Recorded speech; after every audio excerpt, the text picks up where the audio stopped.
World War II and the following years, a blood-drinking serial killer lurked in the UK city of South Kensington who would be remembered as the Acid.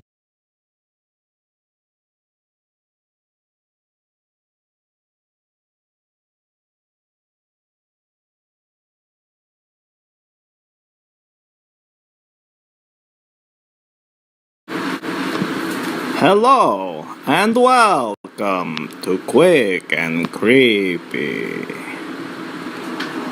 where the killers come to you.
Hello and welcome to Quick and Creepy, where the killers come to you.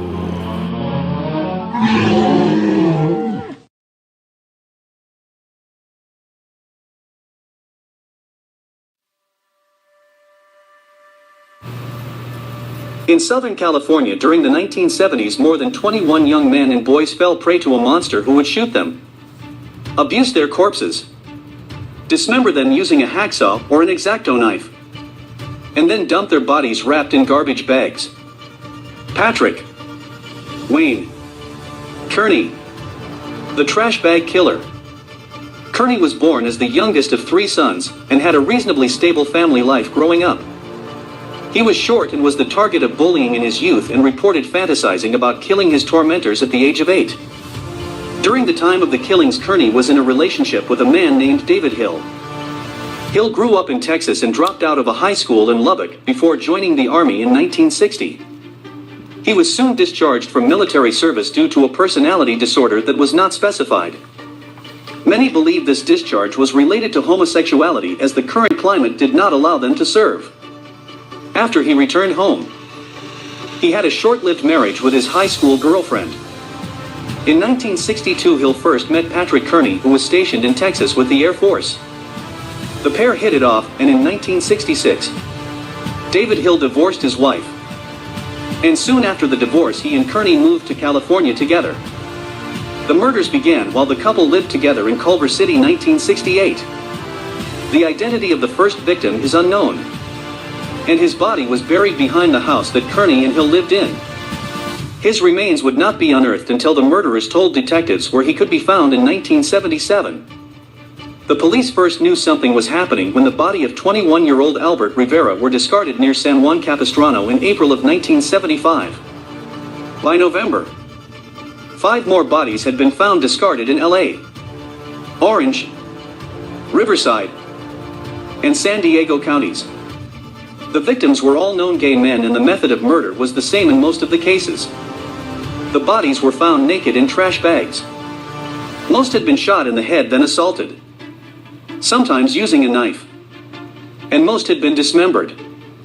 The known victims include 13-year-old John Demachik, killed in June of 1971, 17-year-old James Barwick, killed in September of 1973, 5-year-old Ronald Dean Smith, killed in August of 1974 by suffocation, 21-year-old Albert Rivera, killed in April of 1975, 20-year-old Larry Gene Walters killed on Halloween of 1975.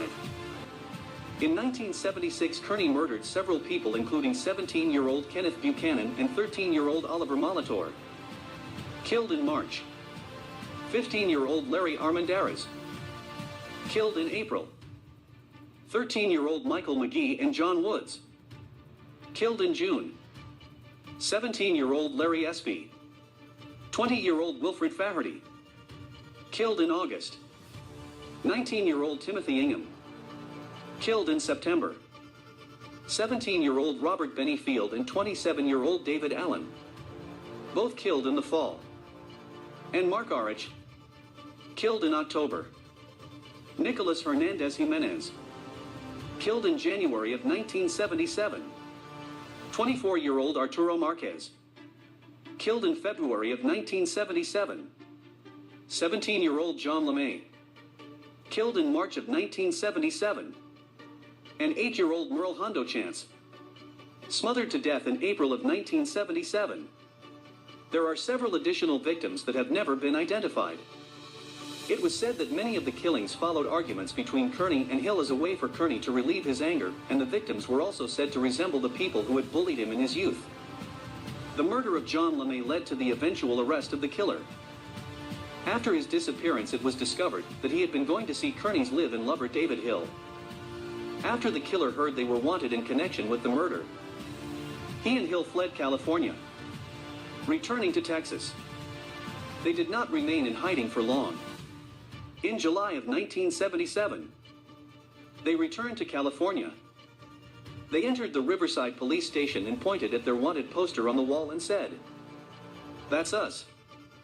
Kearney would soon make a full confession of 28 murders in order to avoid the death penalty and to clear Hill of any charges. David Hill would be released. In court, Kearney would be convicted on 21 counts of murder and sentenced to life in prison. Despite his confession, some believe he had more victims, totaling up to 43. Patrick Kearney, the trash bag killer, is now 83 and living in Mule Creek State Prison.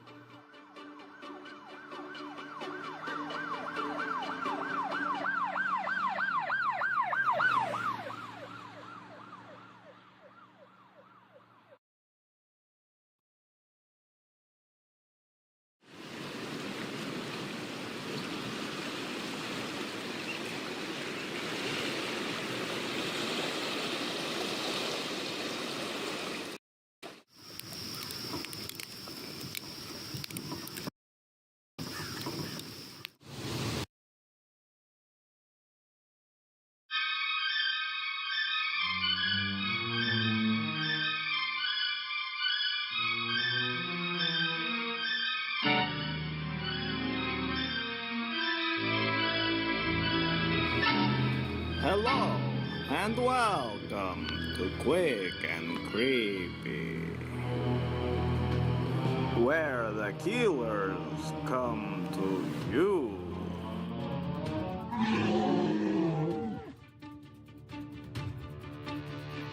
In America in the late 1950s, a killer hunted for victims and committed horrific atrocities against them. This monster was responsible for the destruction of an entire family of 4 and at least 5 others simply to satisfy his evil urges. Melvin David Rees, the Sex Beast. Melvin Rees was born in 1933 in Maryland. After high school, he attended university, but quit before receiving any degree. His criminal career started soon after he dropped out of college. In 1955, he was arrested for attempting to drag a 36-year-old woman into his car. He escaped accountability from this act of violence because the victim declined to press charges against him. The jazz enthusiast would commit his first murder 2 years later in 1957. Margaret Harold was in a car with her boyfriend, Roy Hudson, on a secluded road when a man pulled up and approached their vehicle. It was Rees. He claimed to be the caretaker of the property, which they had parked along, before pulling a pistol on the pair and slipped into the back seat of their car. Rees then demanded money, and when Margaret refused, he fired a bullet into her head as her boyfriend ran for his life. When Roy returned to the scene with police, they found that Margaret's body had been abused after her death. When police searched the area, they found a cinder block shack which was Riza's hideout. The walls were plastered with pornography and photos of dead women. Along with these photos was a single more normal photograph. This was a picture out of a Maryland University yearbook of a young woman named Wanda Tipton, who had graduated in 1955 and who initially denied knowing anyone like the man the Margaret's boyfriend described. These initial acts of violence and murder were only a prelude to one of the most heinous acts imaginable: the murder of the Jackson family. The Jackson family was on a Sunday drive on January 11th in 1959. Mildred and her husband Carol and their two daughters, 5-year-old Susan and 18-month-old Janet, had gone out for a trip through the area around Apple Grove, an unincorporated section of Louisa County in Virginia. The entire family would not be seen alive again. A relative found the Jacksons' car while searching for them that same day after they did not return. It had been abandoned, and there was no trace of where the family had gone. While police searched the area, they were approached by a couple who told them that they had been forced off the road by an old blue Chevy earlier that day. Once the other driver had them stopped on the side of the road, he climbed out of his car and walked toward them. At this point, they were able to speed past him in their car and get away before he could get back in his own vehicle to follow them. 2 months after the family disappeared, their bodies began to show up. Carol Jackson was found first in a roadside ditch outside of Fredericksburg, Virginia. His hands were still bound by a necktie, and he had been killed by a single gunshot to the head. Horrifically, when his body was pulled from the mud, another body became visible. 18-month-old Janet had been alive, and she was tossed into the ditch and had apparently suffocated under her father's weight. In March, more than 2 months after they had disappeared, the bodies of Mildred and Susan Jackson were discovered. The location of their shallow graves was discovered by hunters, and they were only a stone's throw away from the place where Margaret Harold had been murdered only a couple years earlier. Both Mildred and her daughter had been assaulted and showed signs of blunt force trauma, which likely was the cause of death. Again, a shack was found nearby, and a button from Mildred's jacket was discovered inside. The police had made little progress in the murder cases in May when an anonymous letter showed up at the station. It said that a man named Melvin Rees was the murderer they sought. When they did a background check on Rees, they learned of his past and also found out about a relationship he had with Wanda Tipton years before, which she had previously denied. Unfortunately, they could not find any trace of Rees himself. There was a break in the case when the anonymous person sent a letter to police that Rees himself had written in 1960. This letter mentioned that Rees was working in a music shop in West Memphis, Arkansas. Police were able to apprehend Rees and searched his home in Hyattsville. In the house they found a case for a musical instrument, inside of which there was a pistol and descriptive notes of horrific acts of torture. Pinned to one of these note cards is a newspaper article with a photo of Mildred Jackson. This note included how the family had been found on a quiet, secluded road and said that he had, quote, killed the husband and baby. Now the mother and daughter were all mine. Once in custody, further investigation into Melvin Rees unearthed 4 additional murders in Maryland. 16-year-old Mary Scomet, 14-year-old and Ryan, 18-year-old Mary Fellers, and 16-year-old Shelby Venable had all been assaulted before they were murdered. Rees was convicted of the murder of Margaret Harold and sentenced to life in prison before he was sent to Virginia to face judgment for his crimes there. This time he was condemned to die for the evil he had committed. However, his death sentence was commuted to a life sentence in 1972, and he stayed locked up for more than 20 years until he died of natural causes in 1995.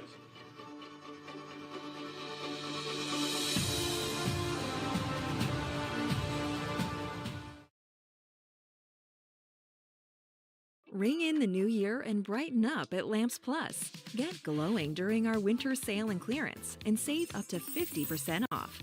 With new and trending lighting, your dream home is just a switch away. Shop Lamps Plus and let yourself shine.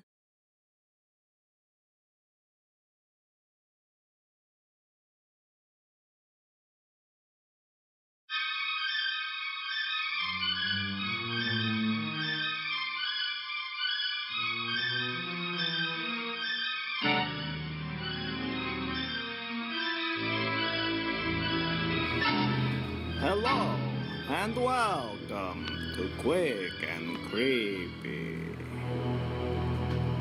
where the killers come to you.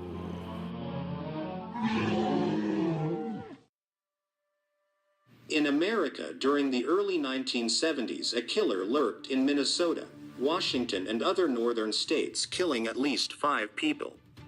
By all rights, this creature should never have had the opportunity to kill again after being sentenced to death in 1949 for a murder he committed in Alaska.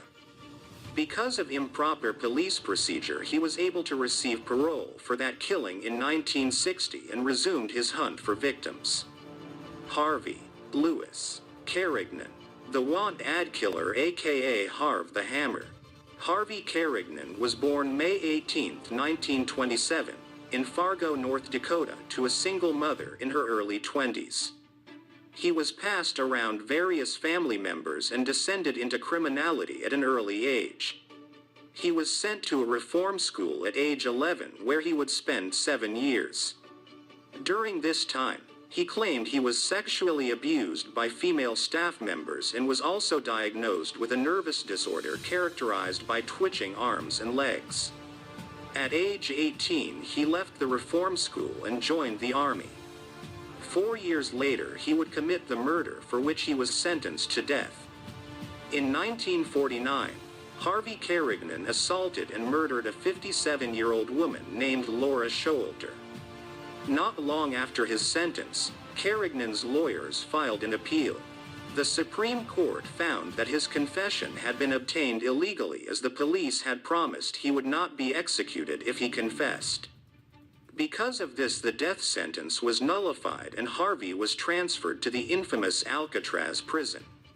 He would spend 8 years in the Rock until he was paroled in 1960.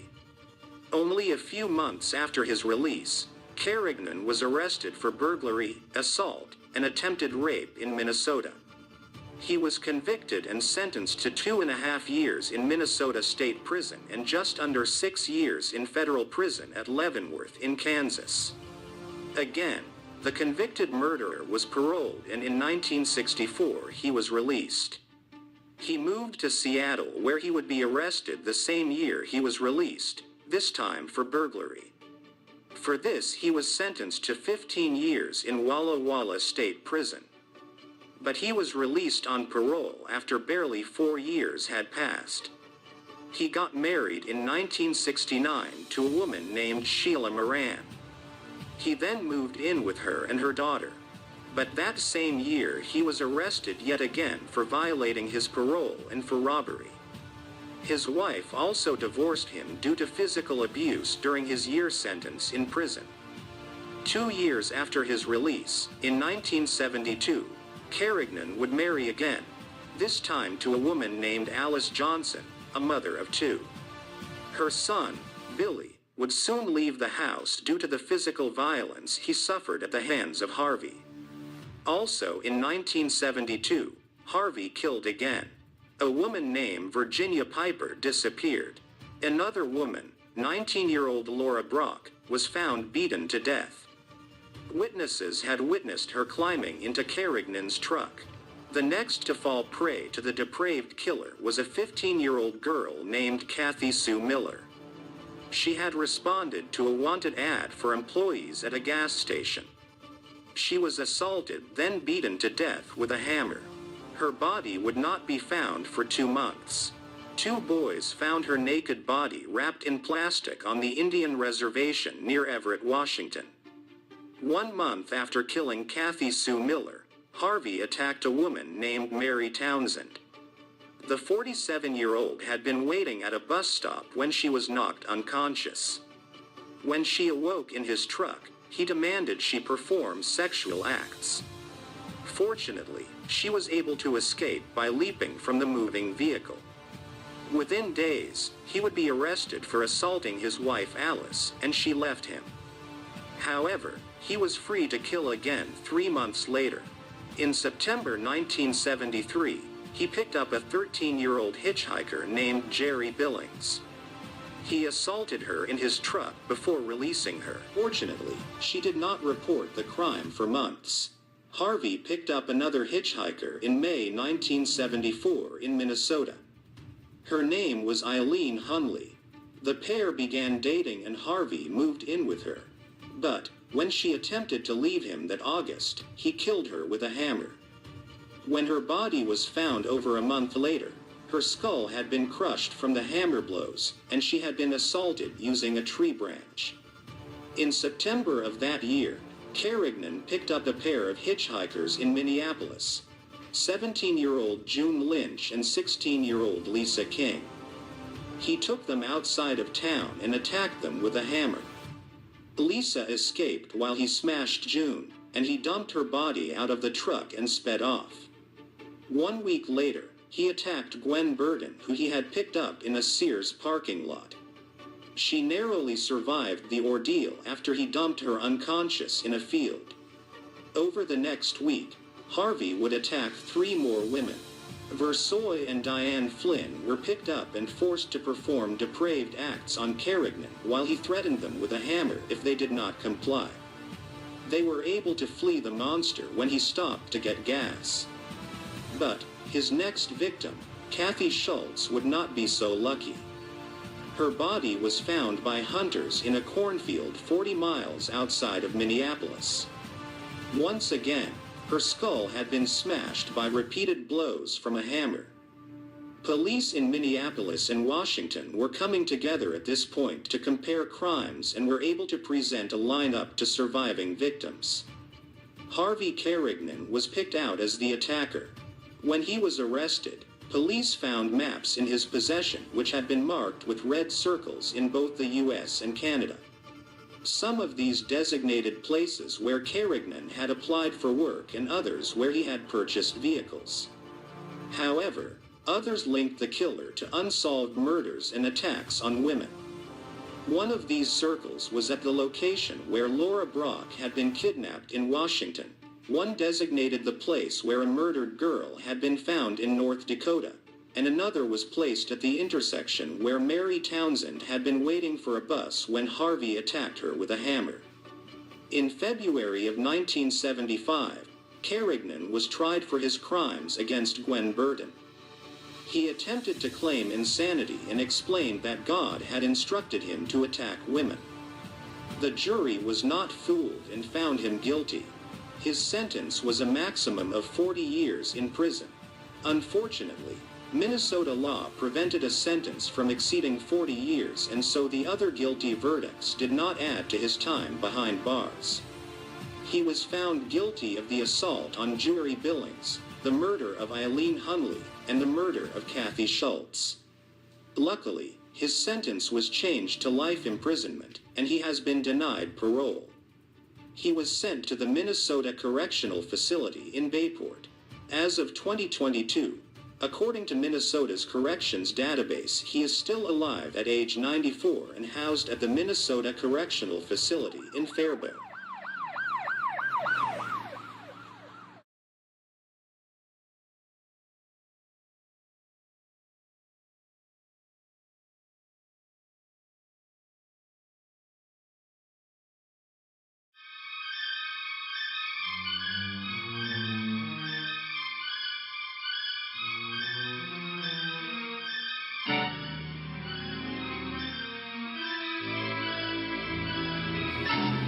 Hello, and welcome to Quick and Creepy,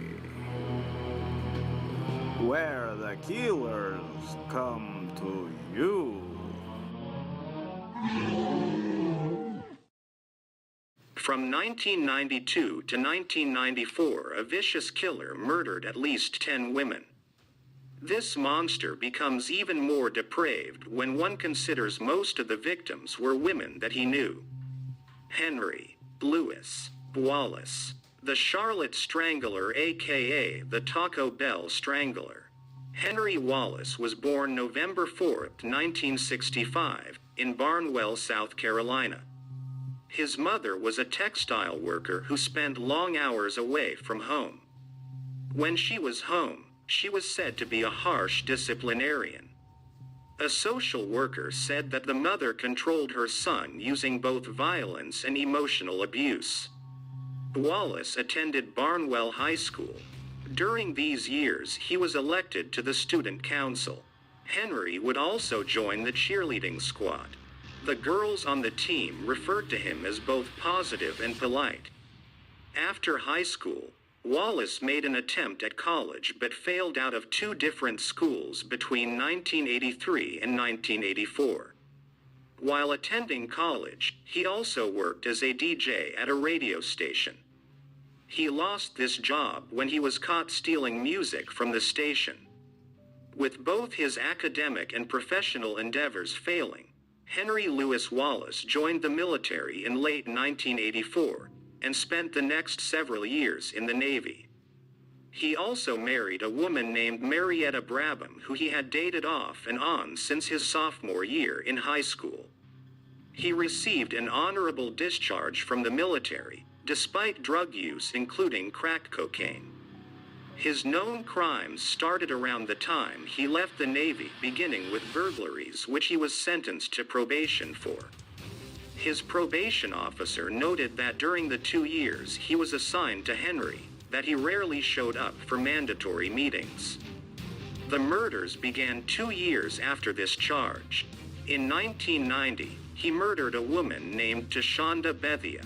When her body was discovered discarded in a lake, Wallace was questioned in regard to the murder and an assault on a 16-year-old girl but was not charged with either crime. In 1990, his marriage to Marietta Brabham fell apart around the same time he lost his job at Sandoz Chemical Company. A year later, he was caught trying to pawn stolen equipment he had taken from his former high school and a radio station he had once worked at. After this, he moved to Charlotte, North Carolina and worked at various fast food restaurants. The next to die at the hands of Wallace was a prostitute and drug dealer named Sharon Nance, who he picked up in May 1992. When it came time for him to pay for her services, he instead beat her to death and dumped her body near some railroad tracks where she would be found a few days later. Caroline Love was strangled to death in her apartment before being discarded in some woods outside of Charlotte. Relatives reported her missing after she did not show up to work. Police searched her apartment and found signs of a struggle, but her disappearance was not labeled as a murder. Her body was not found for 2 years, despite her family filing a missing person report. Wallace visited a teenager named Shauna Hawk at her home in February 1993 who would become his next victim. Her mother and boyfriend frantically searched and called around to find her when they initially could not find her but had no luck. Finally, her boyfriend noticed what appeared to be a figure behind the shower curtain in her bathroom. It was Hawk, naked and lifeless with her head submerged below the water's surface. Upon examination at the hospital, her body showed signs of violence. Cuts and bruising on her head indicated a blunt force trauma. The blow had likely knocked her unconscious, but the cause of death was found to be ligature strangulation. Audrey Spain would be killed in late June 1993. When she failed to show up for work twice in a row, her manager tried to contact her before driving by her apartment. When he saw that her car was in its parking space, he knocked on the door, but received no answer. The next day, when he had still not heard from her, he reached out to the maintenance person at the apartment she lived in. When they entered the apartment, they found her naked body with an article of clothing knotted tightly around her neck. Medical examiners found that she too had been assaulted and strangled. A 19-year-old college student named Valencia Jumper was the next to fall prey to the depraved killer. In August 1993, a visitor to the apartment complex smelled smoke coming from Jumper's apartment. Firefighters broke through the door and found the young woman's body, severely burned. The fire had spread from the kitchen stove. Initially, her death was attributed to the fire and the burns she had received. But when Wallace was apprehended and confessed his crimes, her body was re-examined, and her cause of death was found to be strangulation. During his confession, Wallace described how he had doused her in alcohol and lit her on fire before turning on the stove to start a fire in order to mask the true cause of her burns. 5 weeks after the murder of Valencia Jumper, Michelle Stinson was killed in September of 1993. In this case, the victim had been stabbed as well as strangled.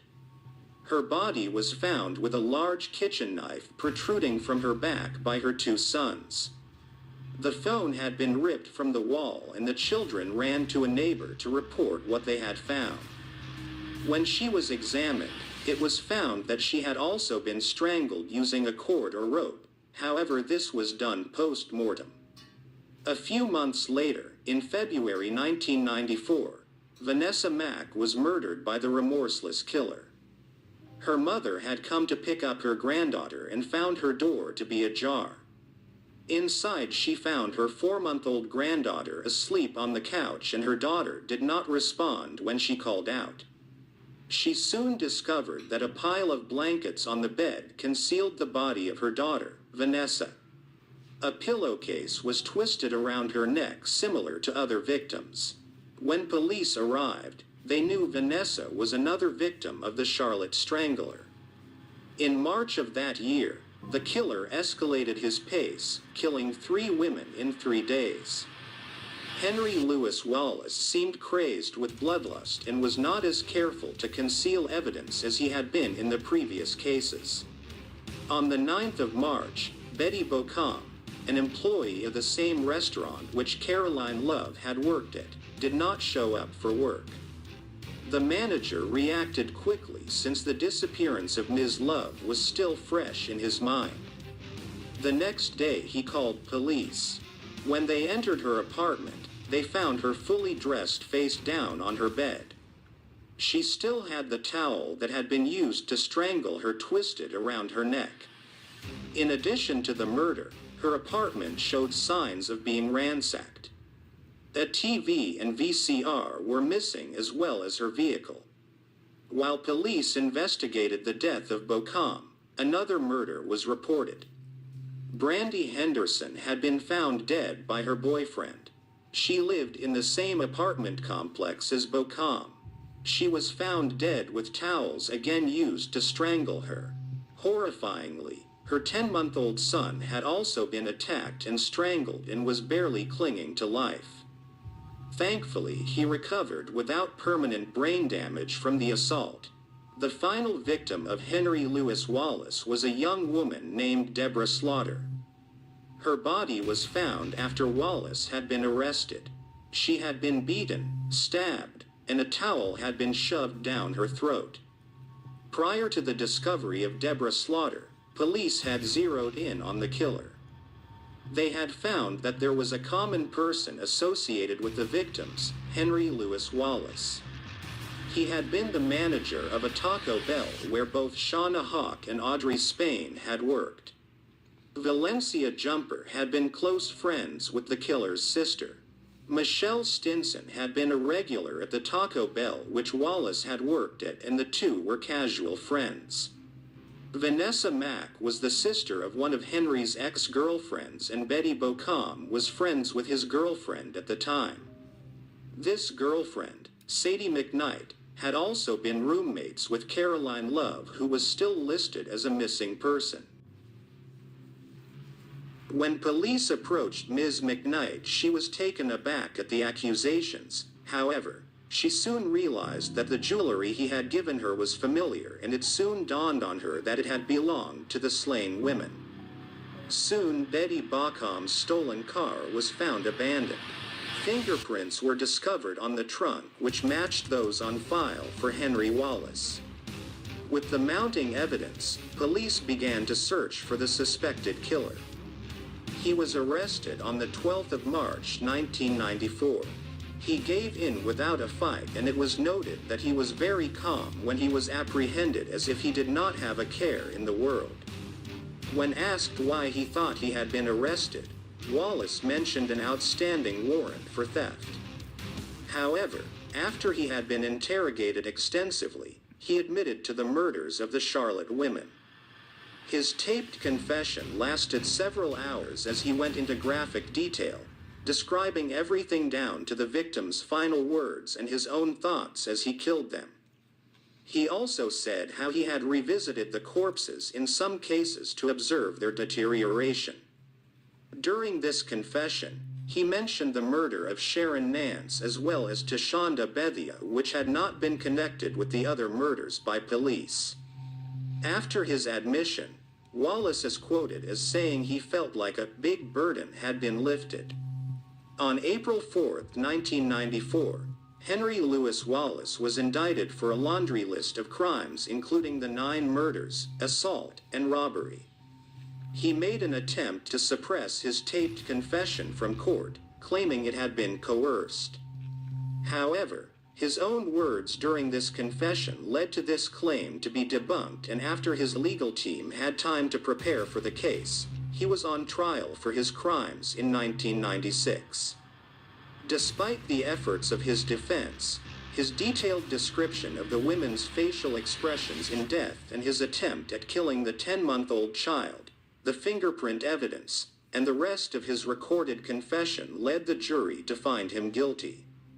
He would receive a death sentence for each of the 9 murders. Currently, Henry Louis Wallace sits on death row after losing multiple appeals, though no date has been set for his execution.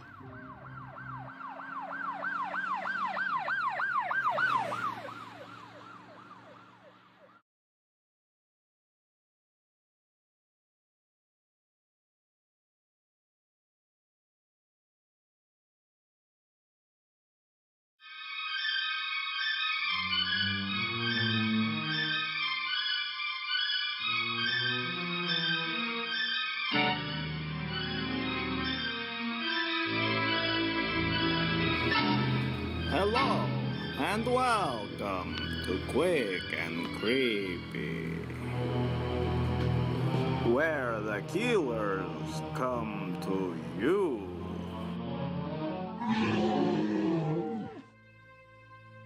In the early 1980s, a group of satanic murderers lurked on the streets of Chicago and the surrounding suburbs in a large red van. The murderous gang killed up to 18 people. Their victims were tortured, mutilated, and murdered to appease the whims of the crew's leader in bizarre, ritualized acts of brutality. Body parts were taken to an attic altar where the ringleader read from the Satanic Bible as the group ate the flesh of their victims in a sick perversion of Holy Communion. The Chicago Rippers, aka the Ghosts of the Windy City. Robin Gecht was the leader of this despicable group of murderers. At one point, he worked for another serial killer, John Wayne Gacy, at his company, PDM Contractors. His accomplices were Edward Spreitzer and the brothers Andrew and Thomas Kokorlis. Gecht was born in 1953. His perversions began at an early age. In his early teens, he is said to have molested his sister. Because of this, his parents sent him away to live with his grandparents. He would soon become obsessed with Satanism. He was said to be very charismatic and could draw people in, much like the notorious Charles Manson.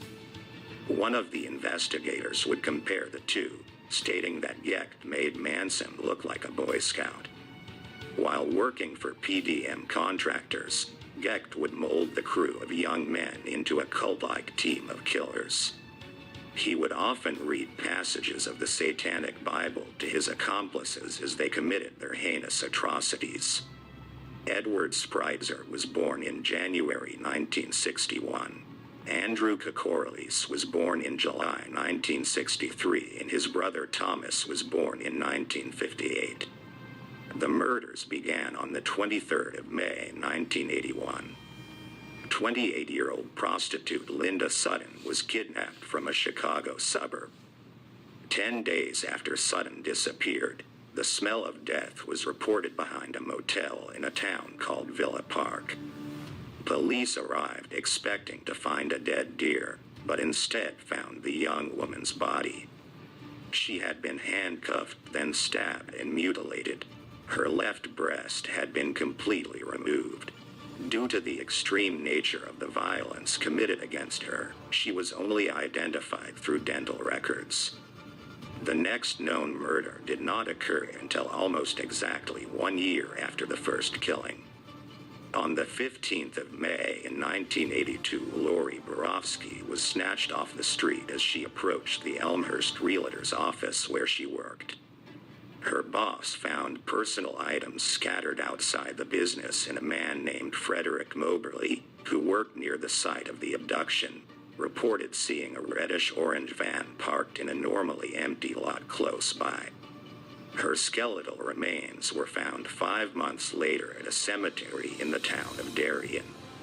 Her shirt was raised to her armpits, and her bra was dragged down with evidence of similar atrocities as were committed against the previous victim. She was identified by the clothing she was wearing. The next to fall prey to the gang of Satan-worshipping killers was Shui Mock. 30-year-old Mock was also kidnapped in May 1982. Her body would not be found until September of that year in some woods in the northwest corner of Cook County, Illinois. Her skull had been fractured in multiple places and 2 ribs had been cracked. Due to the level of decomposition, investigators were not sure that she had been stabbed. However, this was a potential cause of the damaged ribs. Only 2 weeks after the murder of Shui Mock, the group pulled a young prostitute named Angel York into their van. She was handcuffed before being beaten, and her chest was slashed similar to the previous victims. She was then thrown from the van. Luckily, she survived this horrific ordeal, but unfortunately her description of her attackers did not lead to any arrests. The next victim was not found for 2 months. On August 28, 1982, Sandra Delaware's remains were discovered on the banks of the Chicago River. Her left breast had been chopped off, fitting the attack pattern of the Ripper crew. She had also been stabbed and strangled. Just over a week later, on the 8th of September, the body of a 31-year-old woman named Rose Davis was found in an alley off Lakeshore Drive in Chicago. She had worked as a marketing executive, and she bore the telltale signs of a Ripper crew victim. An unconfirmed victim of the Satanists was Carol Pappas.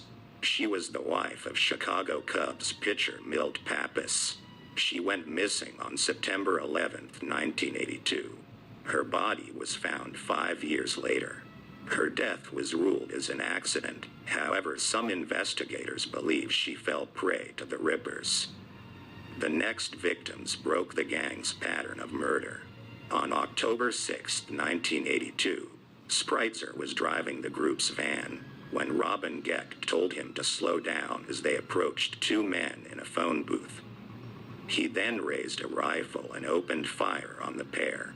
Rafael Torrado was a 28-year-old drug dealer, and his companion was an 18-year-old named Alberto Rosario. Rosario survived the shooting, but Torrado died later in the hospital and was the only man to be killed by the group. Soon after the shooting on the same day, the gang attacked their last known victim before they were caught. The victim, Beverly Washington, was found by some railroad tracks on October 6 in 1982, barely alive. Her left breast had been removed by the sick gang of killers, and the other had been badly slashed. Police were able to get descriptions of the group that attacked her as well as their van. The gang's luck ran out shortly after the attack on Beverly, Washington. Police stopped their van as it matched the description of that which Frederick Moberly had seen at the scene of Lori Borofsky's abduction and described by Beverly, Washington. A search turned up 3 knives in the back, as well as the discovery that the inside door of the back compartment had been removed so that a tool had to be used to open it from within.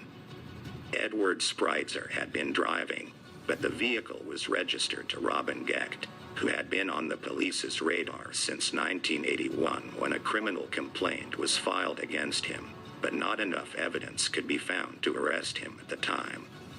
Soon after the van was stopped, Gecht was arrested. He was brought into custody on October 20th, but due to a lack of evidence was out on bail by the 26th. However, the police learned that Robin Gecht and his 3 accomplices had rented adjoining motel rooms near the site where Linda Sutton's body had been found. The motel's manager reported hearing chanting coming from the rooms as well as loud parties. He described the group as cultists. The Kokorlis brothers also left a forwarding address with the manager, which he passed on to the police.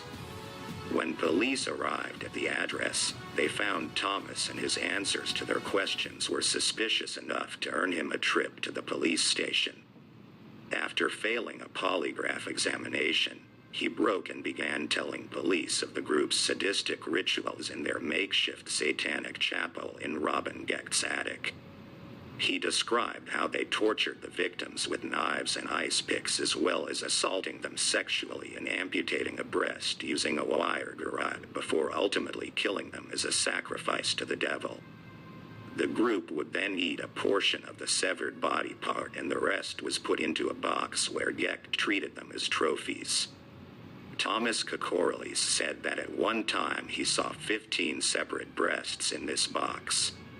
He also added that some of their victims had been killed at the motel where they had stayed near the Borofsky crime scene. With the testimony of Thomas Kokorlis, arrest warrants were issued for the men involved in search warrants for Gecht's home. Soon, Edward Spreitzer, Andrew Kokorlis, and Robin Gecht were in police custody.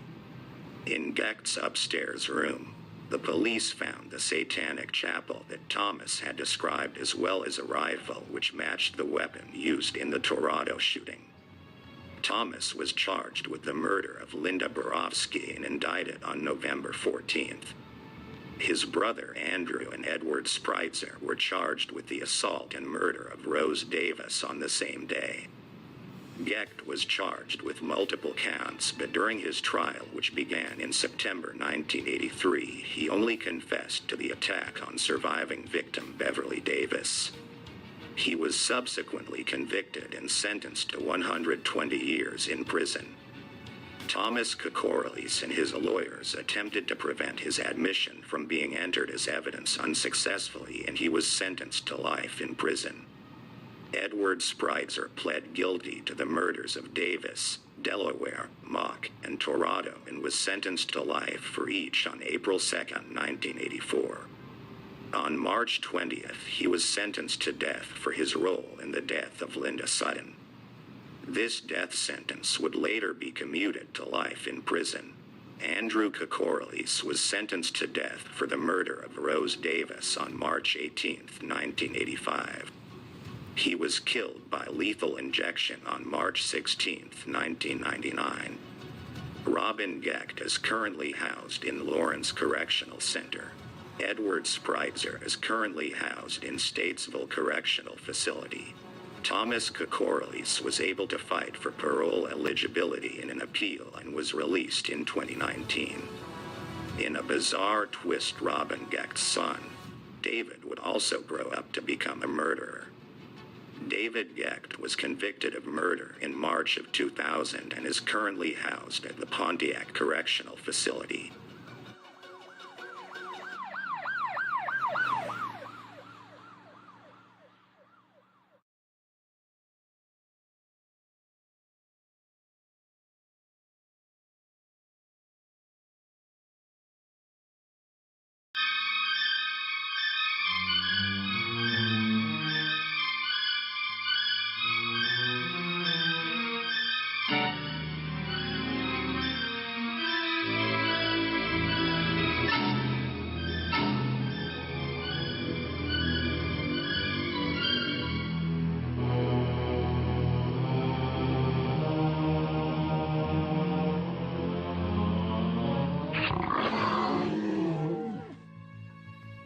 more than 20 years, a vicious serial killer lurked in West Germany, murdering women and children before eating their flesh. He was also known to fill his home with sex dolls which he would strangle while pleasuring himself. This monster confessed to killing at least 14 people between 1955 and 1976 to fulfill his twisted desires. Joachim Kroll, the Ruhr Cannibal, aka the dim-witted Hannibal Lecter. Kroll was born in 1933 in a village called Hindenburg in Germany near the Polish border. He was the sixth child out of 9. During World War II, his father was captured and became a prisoner of war in Russia after fighting as a German soldier and would die in a Russian prison.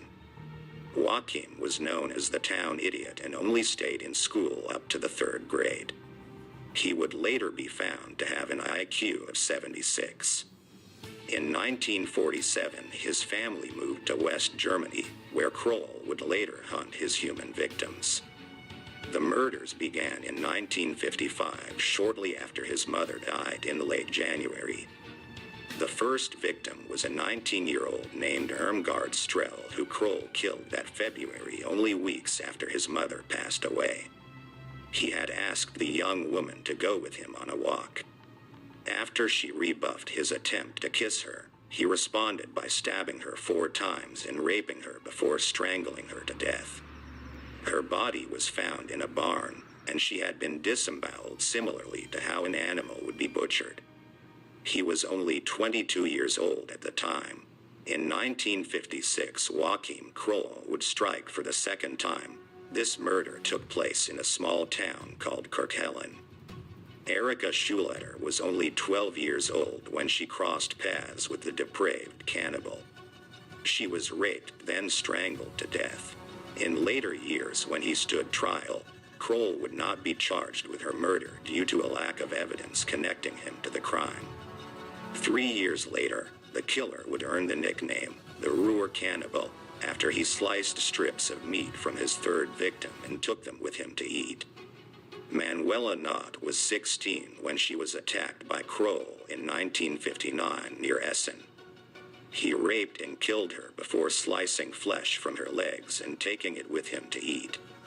Around this time, he also killed 24-year-old Clara Jessimer in the woods outside of Rheinhausen. Another 3-year period would pass before the next known victim of Joachim Kroll was killed. In late April 1962, 13-year-old Petra Grise was raped and murdered near Rees, Germany. This time, in addition to taking meat from her legs and buttocks, Kroll also removed her left forearm and hand to be consumed. Kroll struck again that June. Another 13-year-old disappeared on her way to school. Her name was Monica Taffel, and her body was found in a rye field with portions of meat taken from her thighs and buttocks. Also, in 1962, a 12-year-old girl named Barbara Bruder was murdered in the city of Brescheid, Germany. The next murders shifted the pattern slightly, and some speculate that it was in an effort to mislead the police who sought the Ruhr Cannibal. In August 1965, Kroll attacked a young couple. While they sat in their car, he slashed their tire with a knife. Then when the driver, Hermann Schnitz, got out to investigate, Kroll stabbed him to death before fleeing the scene. Just over a year after attacking the couple in the car, Joachim Kroll was back to his preferred victims. In September 1966, Kroll attacked and murdered a young woman named Ursula Rolling. Only 3 months after killing Miss Rolling, Kroll murdered what is likely his second youngest victim. Ilona Hark was only 5 when she crossed paths with the monster. Her butchered body was discovered in Wuppertal, Germany, with flesh removed from her buttocks and shoulders. Kroll seemed to become very confident he would not be caught, and in 1967, while living in the city of Grafenhausen, Germany, it almost led to him being found out. He was making friends with the local children. Kroll even had them refer to him as Uncle. One of these children was a 10-year-old girl who caught the eye of the killer. He told her he would show her a rabbit and lured her into a field. Instead of a rabbit, he showed her pornographic pictures. She became extremely upset, and when Kroll reached for her throat, she ran to safety. Before police could question Joachim Kroll about the incident, he had fled the city. By 1969, he was at it again. In July, he broke into the home of a 61-year-old woman named Maria Hedgen in Heuschwingen, Germany. Kroll strangled her to death in the front room of her home before abusing her corpse. Less than a year later, Kroll reverted to his favorite type of victim, children. In May of 1970, he attacked a 13-year-old girl named Jutta Rahn in Breitschief, Germany. He strangled the young girl and then assaulted her corpse as he had with previous victims. There is not another known victim until 1976. Karen Torpfer was a normal 10-year-old girl in the city of Dinslaken on her way to school when she was attacked by Kroll. She was strangled and assaulted sexually by the monster before being discarded. That same year, Kroll would make mistakes that would lead to his capture in a small community called Lahr near the western border of Germany. A 4-year-old girl named Marion Ketter had been playing in a park near the apartments where Kroll lived. The building had shared bathrooms on each floor used by all the tenants. When police were going door to door asking for information about the missing girl, one of Kroll's neighbors had a horrific report for them. Joachim Kroll had told him that one of the toilets in their floor's bathroom was clogged, and to avoid it. When the man asked what clogged it, Kroll responded, "Inneren," which translates to guts.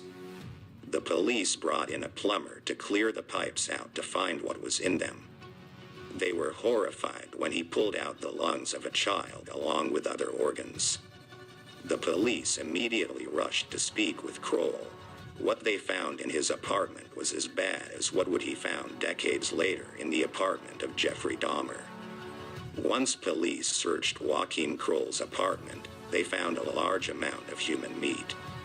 His freezer was filled with bags of flesh, and on the stove was a boiling pot. Inside that stew was carrots, potatoes, and a child's hand. At this point, they were sure they had caught the killer known as the Ruhr cannibal who they had been searching for. When he was interrogated, Kroll told them he had lost count of the number of people he had killed but could recall at least 14, and that he took the strips of meat from his victims to save money on groceries. The police only had enough evidence to charge Kroll with 8 of the murders he confessed to and 1 attempted murder. Unfortunately, Germany had abolished executions after World War II, and so in 1982, after a lengthy trial, Kroll was given 9 life sentences. He died of a heart attack in 1991 in Rheinbach prison.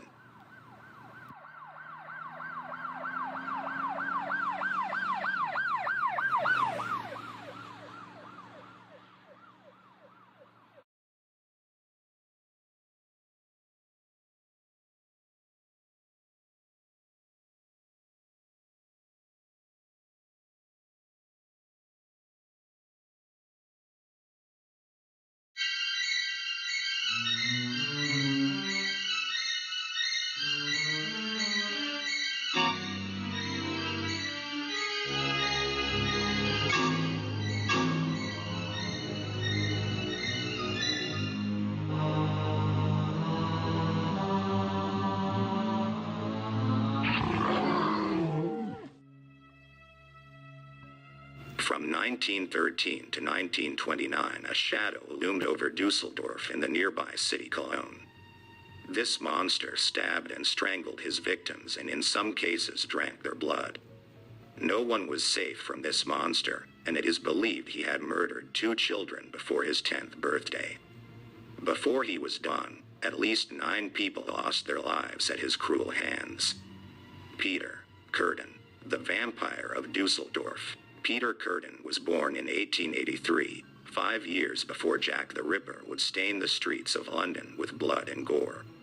He was the oldest of 13 children, and everyone in his family suffered the abuse of their cruel father. The father was a sadistic drunk who would stumble home to the one-bedroom apartment the family shared to beat his wife and children before forcing himself onto his wife in front of the kids. It was not long before he would molest his daughters in the same way. Because of the extreme poverty in which the family lived, Curtin learned to steal food at a young age to stave off hunger. By the time he reached adulthood, he had already been in and out of jail many times. When reflecting on his crimes, Curtin would say that the brutality he suffered in jail and prison led to his wanting to get revenge on society through violence and murder. The first deaths attributed to Peter Curtin occurred when he was only 9 years old in 1892. While playing on the Rhine River with friends, he shoved another boy out of the raft they were in. When another boy jumped in to save him, Peter held his head under the water until he stopped thrashing. The incident was marked down as an accident. During his childhood, Curtin also learned of other disgusting acts from a dog catcher who lived in the same building as his family. This man taught him to use animals for his pleasure, and the two spent an indecent amount of time together assaulting animals. At the age of 16, Peter Curtin fled his home, and soon after his father was arrested for the horrors he committed against his own 13-year-old daughter. At this point, crime became Peter's only means of survival. The first murder Curtin committed as an adult was a 10-year-old girl named Christine Klein. He was lurking on the streets of Cologne after being released from custody for theft, looking for something to steal, when he saw the child asleep in her bed. Her room was above an inn. He crept in to assault her before stabbing her to death. Fluids left by the killer showed how excited he was during the attack. The next day, when her body was discovered, blame fell on her uncle, who had argued and threatened her father the night before. Meanwhile, the creature had gone to drink in a bar across the street so he could watch the results of the depraved murder. Peter followed the trial until at last the uncle was acquitted for lack of evidence. The disgusting creature also visited the young girl's grave and would become excited as he handled the soil. The true culprit would not be discovered for 18 years.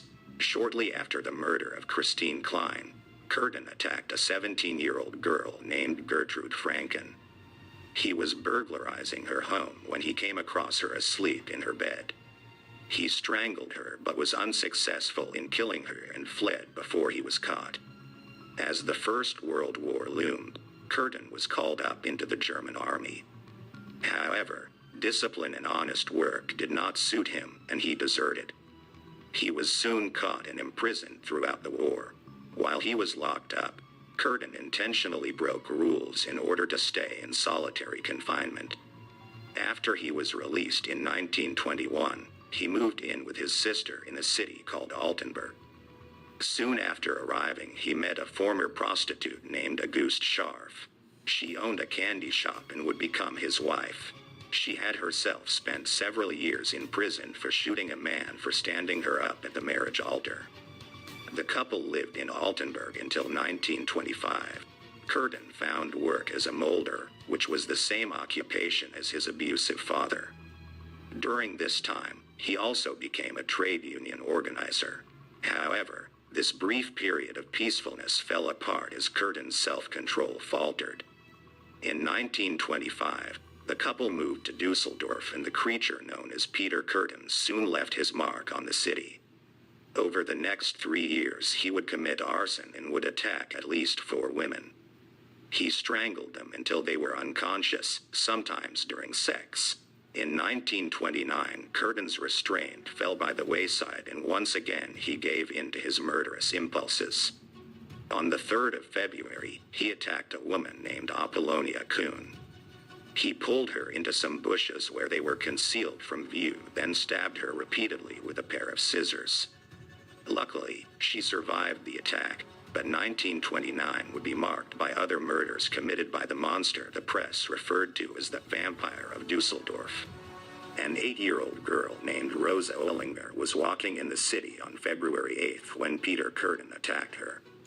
He stabbed her 13 times and then attempted to light her body on fire using gasoline, but was not successful. Her remains were found shoved underneath a hedge. Less than a week later, he stabbed a mechanic named Rudolf Scheer to death. Again, he returned to the scene of the crime to watch the investigation unfold. In August of 1929, Curtin murdered 3 people, including 2 sisters. These killings began with the murder of Maria Hahn. Hahn was a young woman who hoped to find a husband. Curtin took her on a date and the two spent several hours together on August 11, 1929, before they went into a meadow. He stabbed her in the head and body using his scissors and also strangled her as he knelt on her chest. It is thought that her ordeal lasted over an hour before she died of her injuries. This time, Peter Curtin did not want the body to be found as he feared that his wife might connect the murder to the bloodstains on his clothing. Hahn was buried in a field and Curtin visited the site periodically and even attempted to nail her to a tree to get the public outrage he craved. When she proves to be too heavy for the monster to lift, he returned her to the grave after fondling her corpse. Gertrude Hamaker was 5 years old, and her adopted sister Louise Lenzen was 14 when they crossed paths with the monster as they walked home from a fair. He stabbed them to death on the 21st. He killed Gertrude first after sending her sister to buy him cigarettes in return for some money. When Louise returned, he pounced on her, stabbing her repeatedly in the chest and throat. Curtin also bit her neck and sucked blood from the wound, reinforcing the nickname given to him by the press. Bloody footprints led investigators to believe she had tried to flee her attacker. The day after he murdered the sisters, Curtin attacked a 27-year-old woman named Gertrude Schulte. The creature approached the woman and propositioned her. When she refused, he shrieked, "Dan Sturb," which translates to, "Then, die." He then stabbed her repeatedly in her head, neck, and torso. She narrowly escaped death and could only tell investigators that her attacker was roughly 40 years old.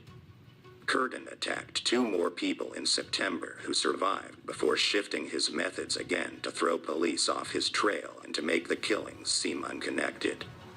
The weapon he chose to commit the next murders was a hammer. On the 30th of September, Curtin met a young woman named Ida Reuter alone near a train station in Dusseldorf. Somehow, he convinced her to go to a cafe with him. Then the pair walked through a small park. Once they were in a secluded area, he pulled out his hammer and beat her as he raped her before leaving her remains to be discovered in the park. On the 11th of October 1929, a 22-year-old woman named Elizabeth Dorier fell prey to the depraved monster.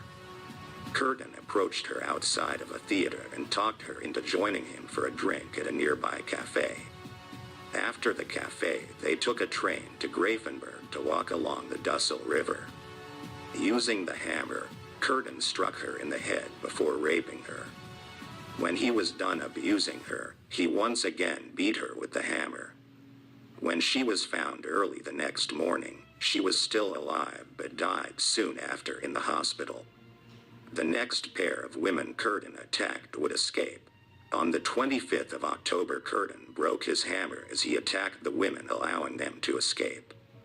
But, less than 2 weeks later, a 5-year-old girl named Gertrude Alberman would not be so lucky.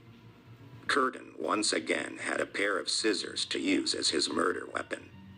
He took the child to a deserted area of the city, then lunged at her throat, strangling her, and stabbing the scissors into her temple.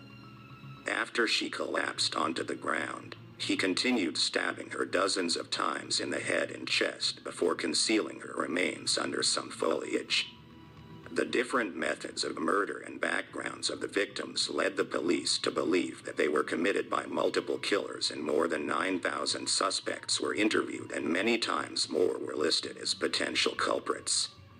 However, the noose was tightening on the vampire of Dusseldorf, and the murder of young Gertrude Alberman was the last murder that he would commit. Throughout 1930, Curtin attacked several more women with his hammer, though they survived. One of these surviving victims was a 20-year-old woman named Maria Budlick. When she was verbally accosted by a man, a stranger came to her aid. The stranger was Peter Curtin. He invited the young woman to his apartment, but instead took her to the woods where he attacked her. When he grabbed her by the throat, she screamed, and he hesitated, which allowed her to escape. She would write of the ordeal in a letter to a friend, but because of an incorrect address on the envelope, the letter was opened by a postal employee and passed along to the police.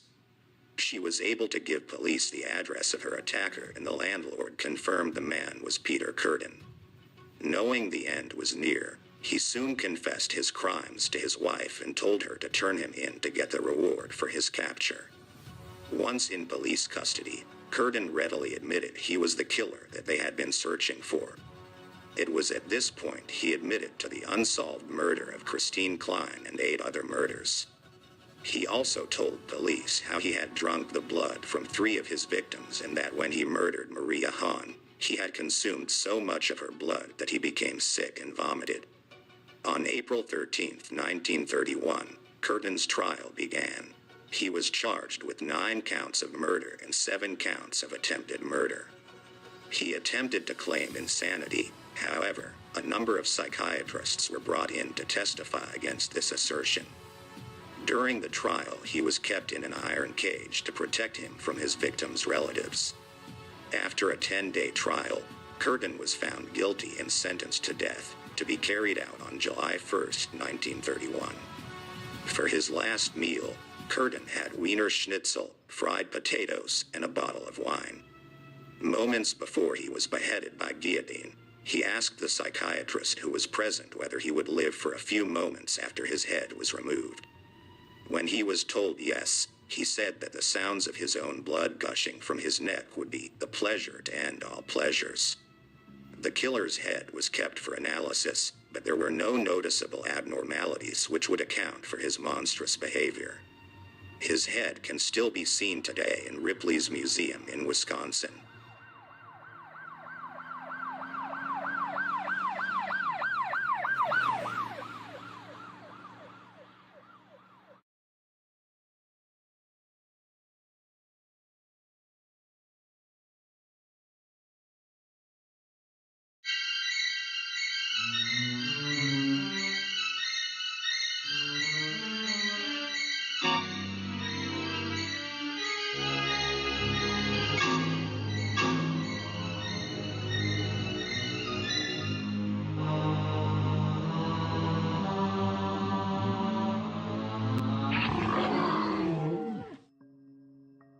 From 1954 to 1982, a monster killed at least 15 people in South Carolina.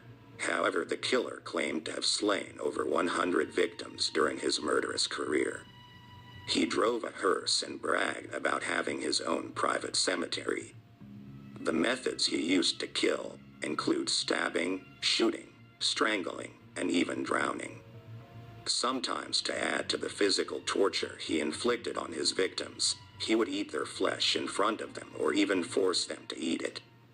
Donald Henry Gaskins, the meanest man in America, aka Pee-wee. Donald Gaskins was born in 1933 to a single mother named Parrot Gaskins. He was known in his early life as either Junior Parrot or Pee-wee. The nickname Pee-wee would last throughout his life due to his short stature of 5'4".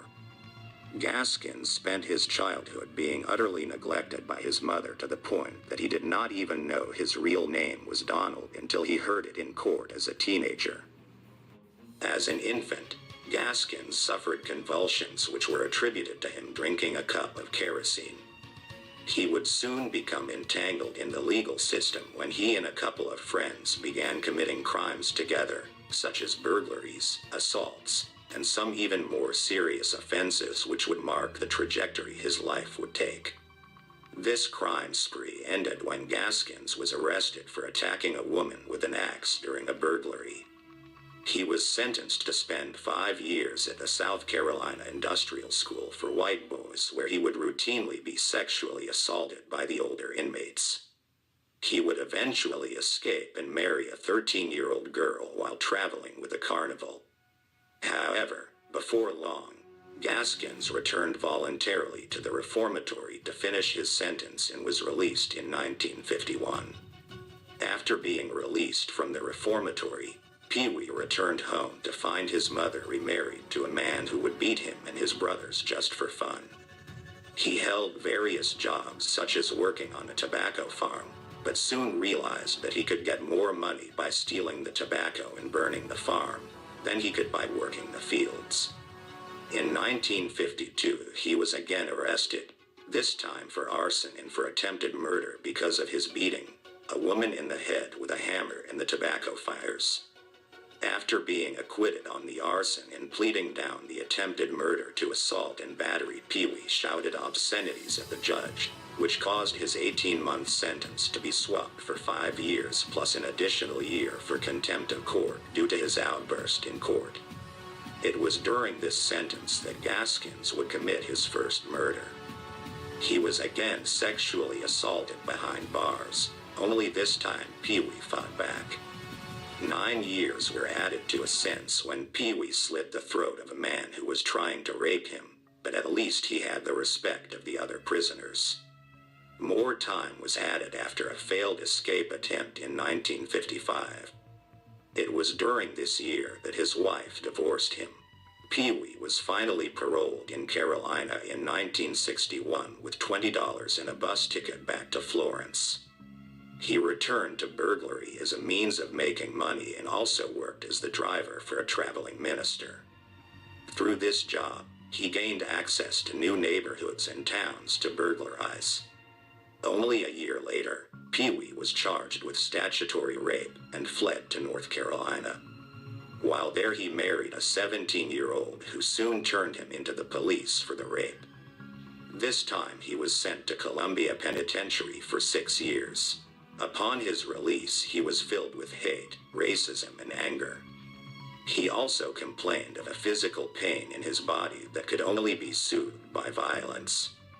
Pee-wee's first murder on the outside of prison was committed in 1969 when he tortured and disemboweled a female hitchhiker that he picked up along the road before dumping her body in a swamp. His subsequent murders could be divided into 2 categories. The first being murders that he committed just for fun and sadistic pleasure.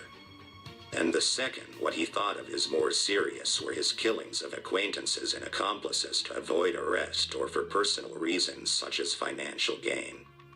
Pee-wee estimated that he had killed at least 10 people for his pleasure before turning on his acquaintances and family members, though few, if any, of these can be corroborated. The first of his family to feel his wrath was his 15-year-old niece, Janice Kirby. He attacked her and her friend, 17-year-old Patricia Alsbrook, in a Sumter trailer park in November 1970. They were raped and beaten to death. He claims he did this because of their drug use, but investigators believe this was simply an excuse. In March of 1971, he used poison to kill a 20-year-old woman named Martha Dix. Some believe he did this because she was carrying his child, but he would claim it was because she had sold drugs to the niece he had murdered. In 1973, he committed the rape and murder of a 23-year-old woman named Doreen Dempsey, who was 8 months pregnant, and her young daughter, who was not even 2 years old.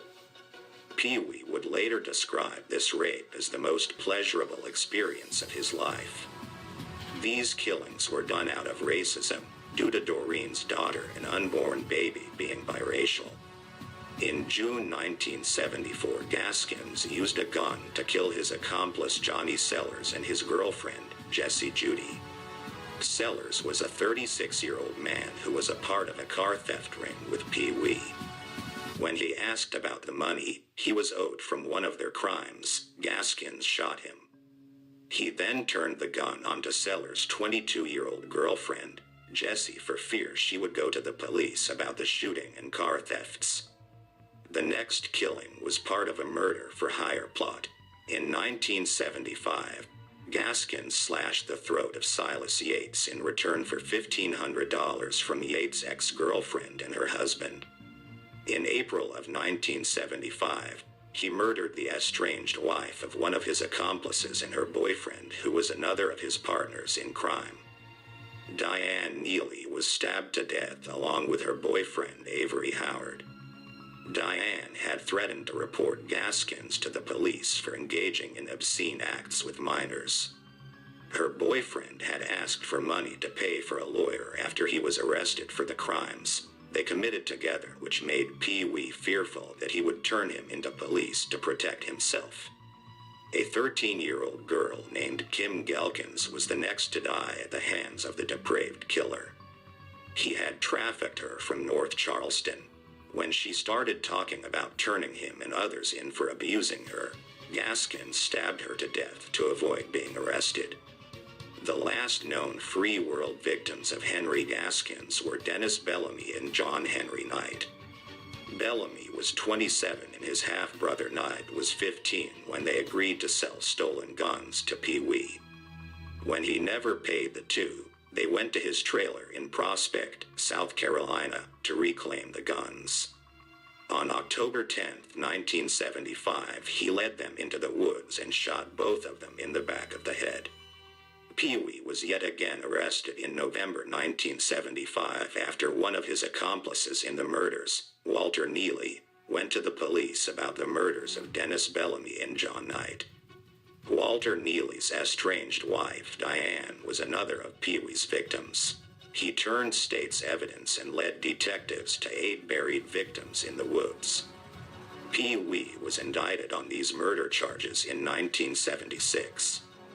At this point, Pee Wee was ready to bargain for his life and began giving evidence to the state in order to save his own life. Although he could not reveal all of his victims, as some had further bodies buried near them, and Pee Wee feared that these bodies would be found and guarantee a place on death row. His efforts failed to save him from the death penalty, and he was sentenced to die on May 24, 1976. In 1976, the Supreme Court declared South Carolina's death penalty unconstitutional, and his sentence was automatically commuted to life in prison. However, in 1978, the death penalty was reinstated in South Carolina, and yet again, Gaskins was forced to bargain for his life. This time he agreed to a 3-day intensive interrogation under the influence of sodium pentothal. This interview revealed the location of 5 more bodies, and in return the state gave him a deal that he would not be executed no matter what for his prior crimes. However, even in prison, Pee Wee Gaskins could not contain his violent impulses, and in 1982 he accepted a contract to kill another death row inmate named Randolph Tyner for $2,000. He killed Tyner by using explosives wired to the radio of the inmate, which exploded and killed him. This time there was no alternative for the judge. A family member of the victim, who had arranged the contract, was sentenced to 25 years in prison, but the judge made sure he was eligible for parole after only 30 months. But for Pee Wee, the death penalty was the only option. And only 3 months after the trial ended in June 1991, he was executed by electric chair in the Central Correctional Institution in Columbia, South Carolina. From his cell, Pee Wee had written his own autobiography, in which he estimated himself to have killed over 100 people. 31 of the murders of accomplices and acquaintances for financial gain or to protect his own freedom. And almost 100 of what he thought of as pleasure killings, which he committed against strangers.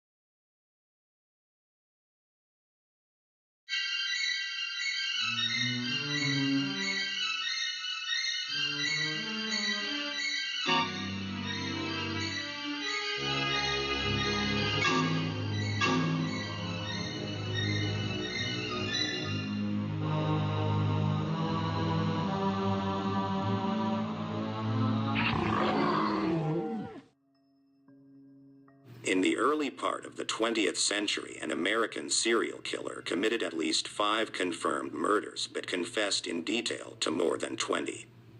This vicious monster killed in both North America and Africa on his murderous travels and used dozens of aliases, most notably Jefferson Davis, the name of the President of the Confederacy during the Civil War. He took pride in his heinous acts and bragged about the number of people he had victimized. Carl Panzram, the spirit of hatred. Carl Panzram was born in 1891 in Minnesota to Prussian immigrants. When he was a small child, truancy laws came into effect which forced his parents to send him and his siblings to school. His parents resented this as it prevented the children from working full-time on their farm. It is said that often the children were forced to go on only a couple hours of sleep so they could work the fields and go to school.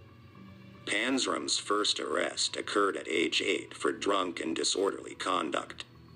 Then at age 11 he was arrested yet again for the same offense. After a subsequent series of robberies, including the theft of a firearm, his parents had enough. They sent him to the Red Wing, Minnesota State Training School in 1903. Later, Panzram recounted how he was beaten and sexually assaulted by staff at the school. The majority of the violence occurred in what the boys referred to as the paint shop. It got this nickname because upon leaving the building, they would be painted with blood and bruises. After enduring the abuse for 2 years, Carl Panzram burned the school down in 1905, causing around $100,000 of damage. He was not caught for the arson, but instead convinced the staff that he was reformed. After being paroled to his mother's custody in 1906, he convinced her that he wanted to be a priest. She sent him to the Emmanuel Lutheran Church. However, this did not last, and he was expelled after he pulled a gun on one of his teachers. After he was expelled, he hopped a freight train on its way out of Minnesota. During this train ride, he claimed he was raped by 4 hobos, but this claim cannot be verified. Either way, his rage and hatred for humanity cannot be disputed. Yet his freedom did not last, and again he found himself in reform school for a brief period, until he escaped the Montana State Reform School with another inmate, and the two went on a robbery and arson spree. In 1907, Panzram got drunk and decided to enlist in the U.S. Army. He was repeatedly jailed for insubordination and other minor violations until in April 1908, when he was court-martialed for theft of government property. He was dishonorably discharged and sentenced to 37 months of hard labor in Leavenworth Military Prison in Kansas. When he was discharged in 1910, he returned to his wandering life of crime. It was during this time he began focusing on sexually assaulting other men, and described himself as the spirit of hatred personified. He would spend time in almost 20 different American prisons in subsequent years for a variety of crimes. He was a large man, and due to the extreme labor at Leavenworth Prison, he was also immensely strong. One of the few times he worked a semi-legal job was as a strikebreaker hired to beat union workers into compliance. Panzram traveled to Europe and South America, committing crimes all along the way. In 1920, he was back in the U.S. and he burglarized the home of the former President William H. Taft in New Haven, Connecticut. Panzram stole jewelry and other valuables, but more importantly, he stole a .45 caliber 1911 handgun, which he would use to commit multiple murders. After selling the items stolen from the Taft mansion, Panzram bought a yacht called the Akista. He then lured men from New York bars back to the yacht before raping them, shooting them with the stolen pistol, and dumping their bodies off the coast of Long Island. Panzram would later estimate that he killed 10 men during this period. This pattern of murder only ended when the Akista ran aground and sank near Atlantic City, which allowed the 2 victims on board to escape the killer's grasp. In 1921, After serving 6 months in Bridgeport, Connecticut for burglary and carrying a gun illegally, Panzram boarded a boat to Angola, Africa. He worked as the foreman of an oil rig, which he would later burn down. While in Angola, he also murdered a boy he said was roughly 11 years old. When asked what happened to the boy, Panzram said, "His brains were coming out of his ears when I left him, and he will never be any deader." Also in Africa, Panzram described how he had hired 6 locals to help him hunt for crocodiles. After they rode him to where the animals were, he shot the men, raped their bodies, and fed them to the crocodiles. Knowing that people had seen him leave with the men to go hunting, Panzram left the area and was soon back in America. On July 8, 1922, Panzram attacked a 12-year-old boy named George Henry McMahon. McMahon was raped and beaten to death with a large rock. This murder was confirmed. In that same month, on the 27th, the monster claims he shot a man twice with a .38 revolver. In this case, Panzram said the murder was done out of self-defense after the man tried to rob him. Around the same time as these 2 murders, Panzram is known to have killed a 14-year-old boy named Alexander Luzik in Philadelphia by strangling him with a belt. In June 1923, the creature stole another boat in New Rochelle, New York. This boat belonged to the local police chief, which got the attention of law enforcement. He recruited a boy named George Walouzan to work on the boat, but instead kept him as a captive to abuse. As soon as Walouzan saw a chance to escape, he took it, swimming to shore, and reported Panzram to the police. This led to the creature's arrest in Nyack, New York in late June. After an unsuccessful escape and a failed attempt at using the stolen boat as collateral to pay bail, he was sentenced to 5 years in prison. Upon his release, he traveled to Baltimore, where he is suspected to have committed at least one more murder, if not the 3 he would soon confess to, but his freedom to wreak havoc was short-lived. In August 1928, he was arrested for a series of burglaries in Washington, D.C. At this point, he also confessed to 3 murders since his previous imprisonment, which, in addition to the thefts and another murder the court could prove, led to a sentence of 25 years to life once more in Leavenworth. Panzram promised the warden that he would kill the first man who crossed him upon his arrival at Leavenworth Prison. This would end up being Robert Warnke, a civilian laundry foreman. Warnke was said to antagonize and harass the prisoners, and after ignoring warnings from the vicious killer, Panzram beat him to death with an iron bar. This time, the killing earned him a death sentence. When anti-death penalty advocates attempted to help him appeal the sentence, Panzram refused. He was so enraged at these activists that he is quoted as saying, "The only thanks you and your kind will ever get from me is to wish that you all had a single neck, and I had my hands wrapped around it." However, one of his guards would form a tentative friendship with the creature. Officer Henry Lesser bought the killer cigarettes, and Panzram was so shocked by this kindness that he reciprocated by writing down a detailed confession of all of his crimes. This confession began with the statement, "I have murdered 21 human beings. I have committed thousands of burglaries, robberies, larcenies, arsons, and last but not least, I have committed sodomy on more than 1,000 male human beings. For all these things, I am not the least bit sorry." His attitude of unrepentant lasted right up until the end, where on the day of his execution, on September 5th, in 1930, he complained to the executioner, "Hurry it up, you Hoosier bastard. I could hang a dozen men while you're fooling around." These were the killer's last words.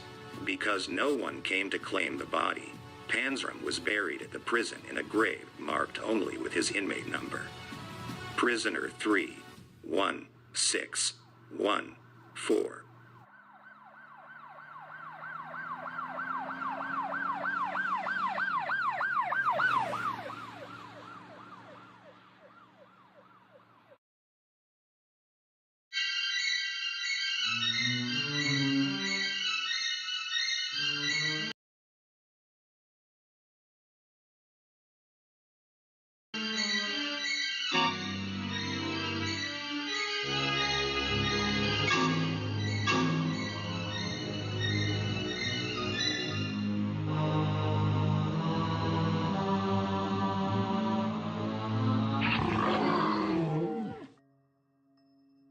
unknown killer terrorized the border area between New Hampshire and Vermont from the late 1970s to the late 1980s.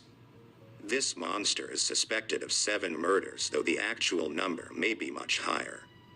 Many of his victims were ambushed in wooded areas and stabbed repeatedly before being left to die. The Valley Killer. The first victim was attacked on October 24, 1978, in the Chandler Brook Wetlands Preserve in New Hampshire. 26-year-old Kathy Milliken had been bird watching in the area when she failed to return home. Her body was found the following day with almost 30 stab wounds to her throat and abdomen. Her belongings were scattered along a trail as if she had been dragged by her attacker. In late July 1981, a 37-year-old woman named Mary Elizabeth Critchley went missing while hitchhiking on Interstate 91 along the border of Massachusetts and Vermont. Her remains were found on August 9th in a wooded area near the city of Unity in New Hampshire. Investigators were unable to determine the cause of death due to advanced decomposition.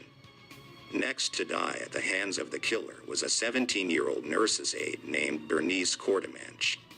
On May 30th, 1984, she had been hitchhiking along Route 12 in New Hampshire to meet her boyfriend in Newport. When she never arrived, she was reported missing. She was not found until a fisherman stumbled across her remains in April of 1986. Medical examiners were able to determine that she had been stabbed in the neck due to knife marks on her vertebrae as well as bludgeoned in the head. Less than a month after Bernice Courtemanche disappeared, Ellen Freed went missing. That night, the 27-year-old nurse had been using a payphone to speak with her sister in Claremont, New Hampshire. During the call, Ellen commented on a vehicle which had driven past slowly several times. The next day, she did not show up for work. Her car was found abandoned a few miles from the payphone on Jarvis Road. Ellen Freed's body was not discovered until September 1985 in the woods near Kellyville, New Hampshire. She had been stabbed repeatedly and the medical examiner found evidence of sexual assault.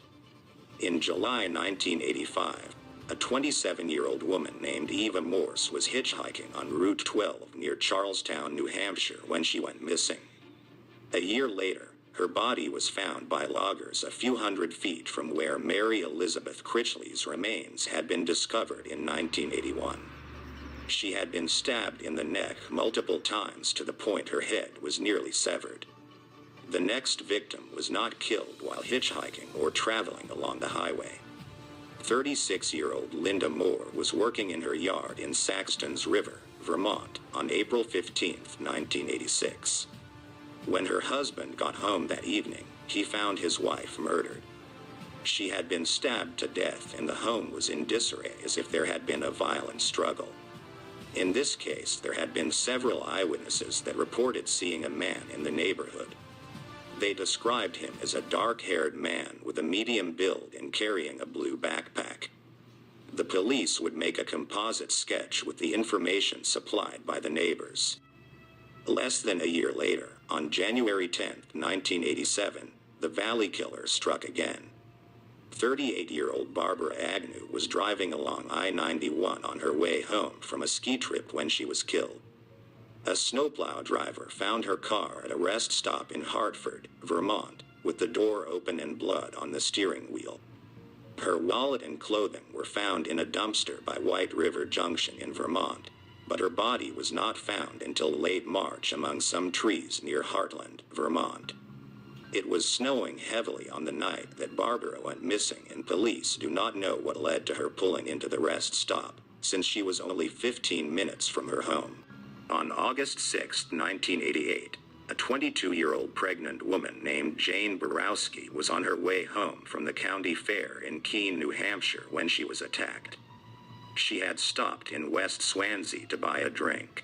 She pulled into the parking lot of a closed convenience store which had a vending machine out front. As she walked back to her car, she saw a Jeep Wagoneer had parked nearby. Once inside her car, she watched in her rearview mirror as the other driver walked around her car. He approached the driver's side door and asked her if the payphone outside the convenience store was working, and when she opened her door to respond, he pulled her from the vehicle. As he did so, he was shouting that she had attacked his girlfriend. Despite her denials, he stabbed her over 24 times before jumping into his car and fleeing the scene. Borowski was able to climb into her car and started to drive toward a friend's house along New Hampshire Route 32. At this point, she realized that the vehicle in front of her was the attacker. When she reached her friend's house, they came outside to help her and called an ambulance. The Jeep turned around and drove past the house slowly before driving off. In the hospital, doctors found that Jane Borowski's jugular vein had been partially severed, both lungs had collapsed, her kidney had been damaged, and several tendons had been slashed in her hands and knee. Thankfully, her baby survived but would later be diagnosed with cerebral palsy. Borowski was able to provide police with a description of her attacker in the first 3 characters of his license plate. However, the attacks seemingly stopped after Jane Borowski and the case went cold. There are also several other potential victims which have been connected to the case. In Charlestown, New Hampshire, Joanne Dunham was a 14-year-old in June 1968 when she was sexually assaulted and strangled to death. She is thought of as a potential victim of the Valley Killer due to the proximity to the later victims. On October 5, 1982, a 76-year-old named Sylvia Gray was beaten and stabbed to death outside her home in Plainfield, New Hampshire, just a day after she was reported missing. A 38-year-old man named Stephen Hill went missing in June 1986. In mid-July, his body was found in Hartland, Vermont, just across the Connecticut River from where Sylvia Gray's body had been found 4 years earlier. He had also been stabbed to death. In June 1989, a woman's severed arms and legs were found along Massachusetts Route 78 near the town of Warwick. The woman was never identified, nor were the rest of her remains found. Her death was ruled as a homicide and has never been solved. On July 25, 1989, a 14-year-old girl named Carrie Moss left her parents' house in New Boston, New Hampshire, and disappeared. 2 years later, her skeletal remains were found in some woods near her hometown. Her death was considered a homicide despite the cause of death being impossible to determine. There have also been a handful of suspects throughout the years, but none have been conclusive. The 3 primary suspects were Delbert Tallman, Michael Nicolau, and Gary Westover. Delbert Tallman was 21 when he confessed to the 1984 murder of a 16-year-old named Heidi Martin in Hartland, Vermont. She had been raped and stabbed to death. He would later recant his confession and was eventually acquitted. The location where Heidi Martin's body was found was barely a mile from where Barbara Agnew's body would be found in 1987. In addition to the proximity of the 2 dump sites to one another, Tallman lived in the area where the other murders occurred. In 1996, he was convicted of lewd acts on a minor and imprisoned until 2010. There is no concrete evidence connecting Tallman to the Valley Killer murders other than his recanted confession to a similar crime, and he lived in the region. However, he was considered a person of interest.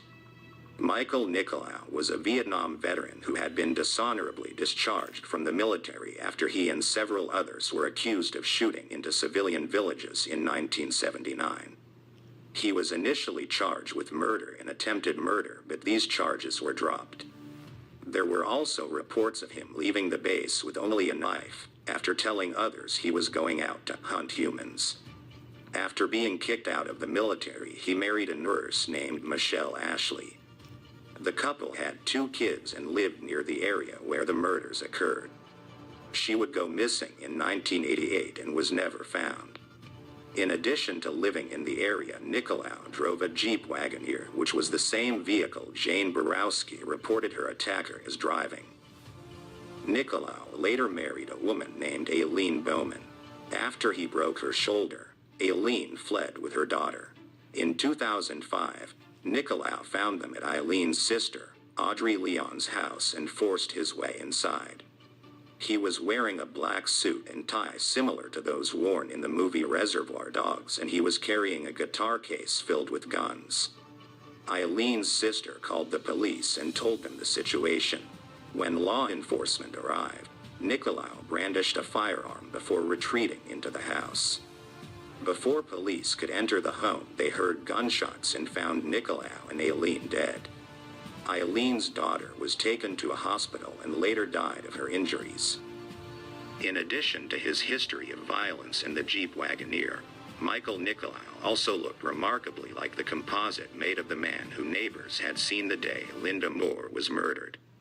When a private investigator approached Jane Borowski, she initially said that Nicolau somewhat resembled her attacker, but later was almost certain he was the man who stabbed her.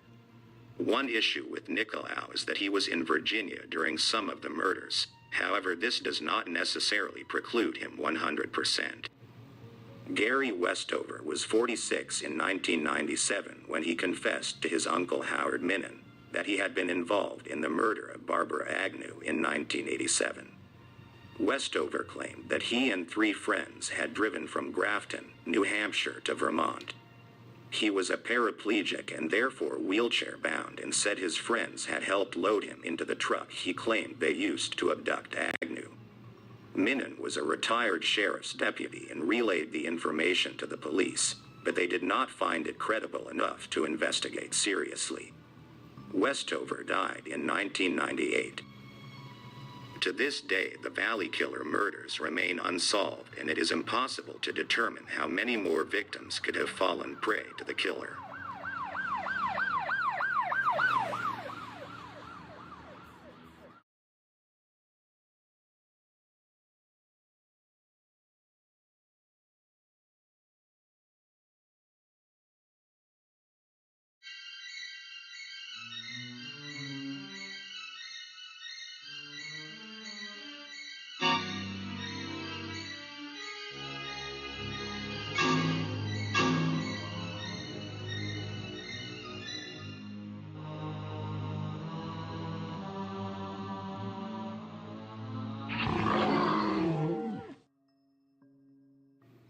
In 1974, a vicious monster roamed across America, stabbing, strangling, and shooting his way through several states. During this single year, he killed at least 18 people and confessed to over 30 murders. Paul John Knowles, the Casanova Killer. Knowles was born in 1946 in Florida. He had 4 siblings, and his family lived in a 1-bedroom home near Jacksonville. The house did not have indoor plumbing, and instead of a bathroom, the family shared an outhouse. His father was physically abusive, and one of the children would later report that their dad had nearly beaten Paul to death on more than one occasion. At age 8, Knowles began his criminal career by stealing a bike. Because of this theft and other minor crimes, Paul was sent to a reform school called the Dozier School for Boys in Marianna, Florida. The school was infamous for its brutality and was shut down in 2011. The boys who did not submit were separated from the others and were then beaten, raped, and in some cases killed. State investigators later determined that 81 boys had died due to abuse and neglect. This violence likely influenced the young Paul and helped him become the remorseless killer he turned into. Knowles' adult criminal career began when he was 19. Arrested for burglary and other offenses, he would spend almost half of his life incarcerated until his death. During this time, he got married to a woman named Jackie Knight, but the two soon divorced. And while Knowles was in Rayford prison, he began a pen pal correspondence with a woman in San Francisco named Angela Kovic. She helped him get released early by helping to pay his legal bills.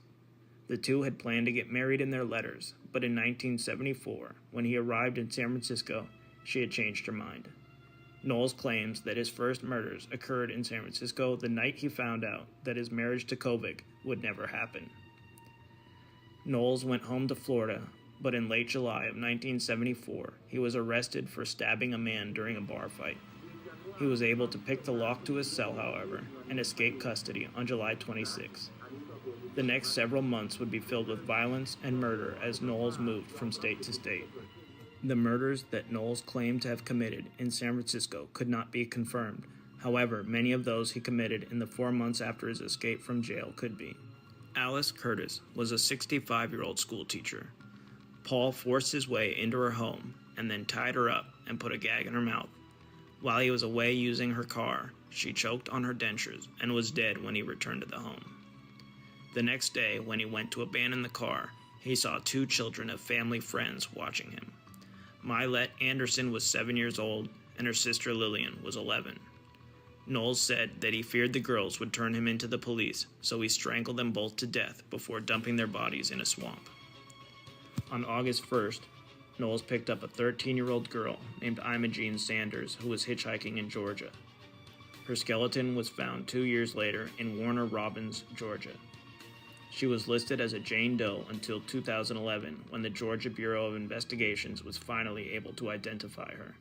One day after the murder of Imogene Sanders, Paul John Knowles struck again, this time in Atlantic Beach, Florida. He broke into the home of a 49-year-old woman named Marjorie Howe. He used a pair of stockings to strangle her before stealing her TV. August 23, 1974, Knowles broke into the home of Kathy Pierce, a 22-year-old mother. He strangled her to death with a telephone cord. This murder took place as her 3-year-old son watched. The killer left her son unharmed, and some speculate that he did not attack young boys due to the abuse he had suffered as a child. A little over a week later, Knowles met a 32-year-old man named William Bates in a bar in Lima, Ohio, on the 3rd of September.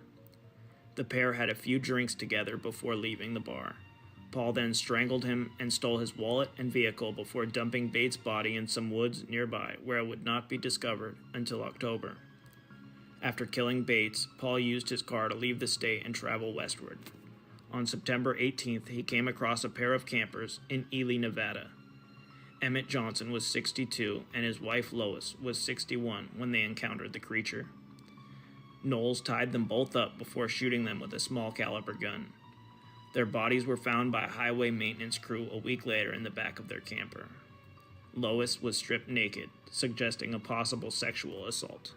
Only days later, on September 22nd, Knowles was driving through Sequin, Texas, when he saw a 42-year-old woman named Charlene Hicks, whose car had broken down on the side of the road.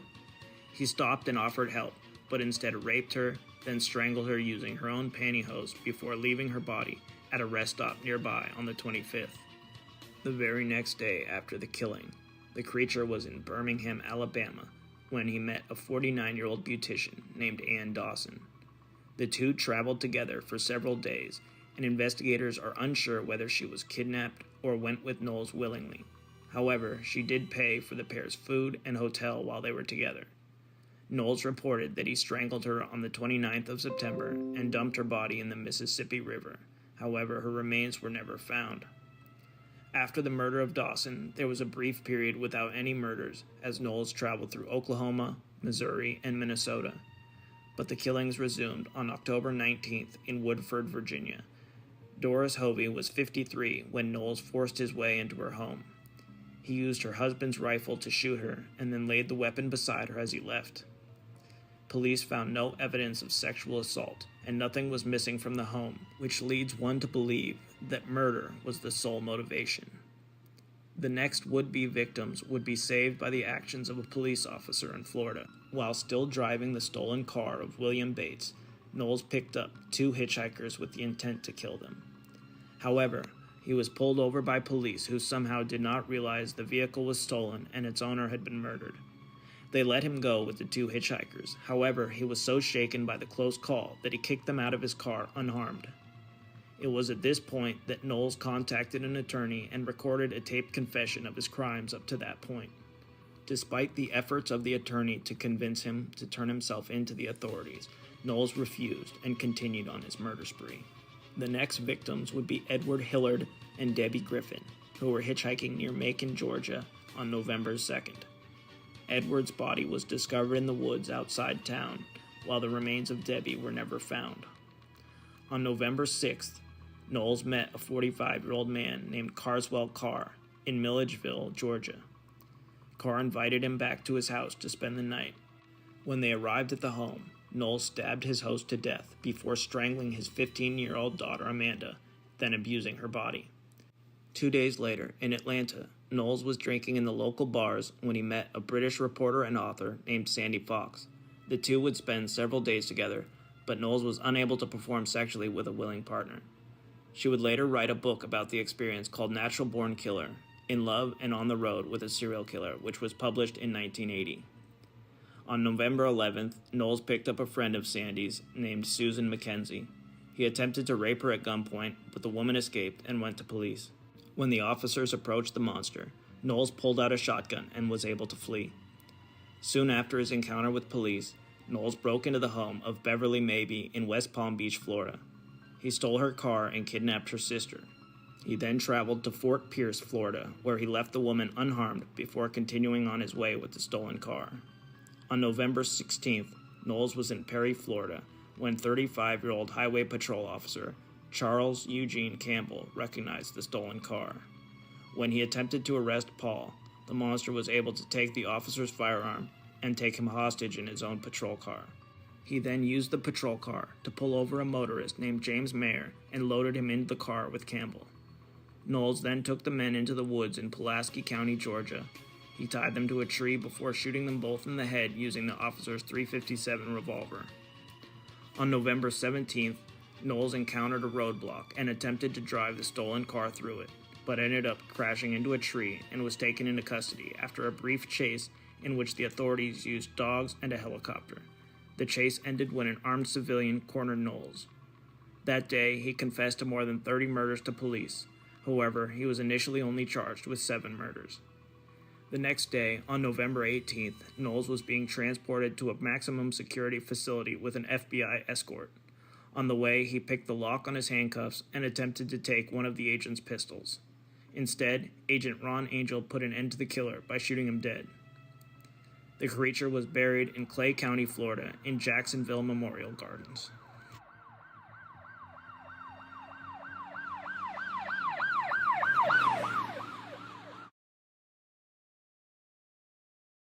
This break is brought to you by Adobe Photoshop.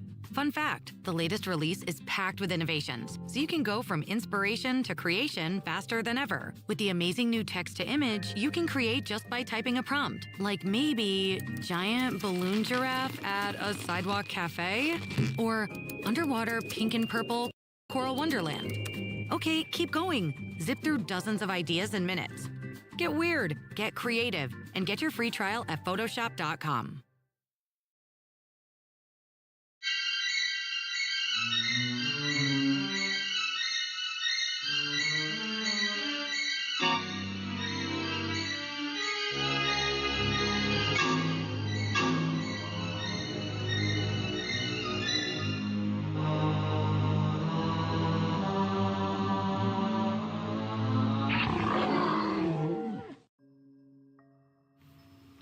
In the early 1970s, a monstrous serial killer lurked in Houston, Texas. Using 2 teenage accomplices to lure his victims, he killed at least 28 young boys after subjecting them to horrific torture. The ordeal could sometimes last for days. Dean Corll, the Candyman. Dean Corll was born on December 24, 1939, in Fort Wayne, Indiana. His father was a disciplinarian while his mother was protective of him and his younger brother. After years of arguments, Corll's parents divorced in 1946. Still, Dean's mother relocated to Memphis, Tennessee so that the children could be close to their father, who was stationed there with the Air Force. As a child, Dean Corll was a bit of a loner and did not socialize with other kids. In 1950, Corll's parents reunited briefly and moved the family to a suburb of Houston, Texas. But in 1953, there was a second divorce. Dean's mother soon married a traveling salesman named Jake West and moved to a small Texas town called Vidor. The couple had a daughter, Dean's half-sister, in 1955. The newlyweds also opened a candy company. In this candy company, Dean and his brother would make and package the candy, while their stepfather sold it along his normal sales routes. After graduating from high school, Dean and his family moved to the Houston suburbs. The relocation was due partially to the fact that this area was where they sold a significant portion of their candy. They also opened a storefront called the Pecan Prince, which was the name of their top-selling product. In 1960, Dean was sent by his mother to Indiana to live with his grandmother. During his time in Indiana, Corll spent time with a young woman who proposed to him in 1962. After refusing her, he moved back to the Houston area to rejoin the family candy business. At this point, the candy shop was in Houston Heights, and Corll lived in an apartment above it. A year later, his mother divorced his stepfather and created her own candy company, calling it Corll Candy. Dean was made vice president, and his younger brother was made treasurer. Also in 1963, one of the employees at the candy company complained to Dean's mother about him. A teenage boy said that Dean had approached him for sex, and instead of confronting her son, Dean's mother fired the employee. In 1964, Dean was drafted into the U.S. military. He was trained as a radio repairman, but his time in the service was brief. He would later tell friends that he had first realized he was interested in men while he was in the Army, and had also had his first homosexual experience during that time. After less than a year, Corll applied for early release from the military because he said he was needed in his family business. His request was granted, and when he was back in Houston, his acquaintances said he was different. They had no idea what was about to happen. In 1965, the Corll Candy Company moved to a location across the street from Helms Elementary School. Dean gained a reputation for giving free candy to the kids in the neighborhood, with special attention to the teenage boys. This was when he was given the nickname Candyman. He was seen regularly flirting with the boys and had a pool table in the back of the candy factory where his employees and local boys would gather. David Brooks came into the picture in 1967. He was 12 years old and became one of the regulars among the boys who hung out at the candy factory. Dean also took trips to South Texas to visit the beaches and would take the boys with him, including Brooks, who had begun to see him as a father figure. This bizarre relationship soon deteriorated into sexual transactions, with Corll paying Brooks to perform sex acts on him. When Brooks dropped out of high school at age 15 in 1970, he moved with his mother to a town a little over an hour from Houston. When he came back to visit his father, Brooks would often stay overnight with Dean and had become emotionally dependent on him. By this time, Corll's mother and half-sister had moved to Colorado, and the candy company had been closed down, which forced Dean to get a job as an electrician. 1970 was also the year that Dean killed his first known victim. 18-year-old Jeffrey Conan was hitchhiking in September of that year when he was abducted. His body was later found buried on High Island Beach. Around this time, David Brooks also walked in on Dean abusing two boys who were strapped naked to boards, similar to what police would later discover.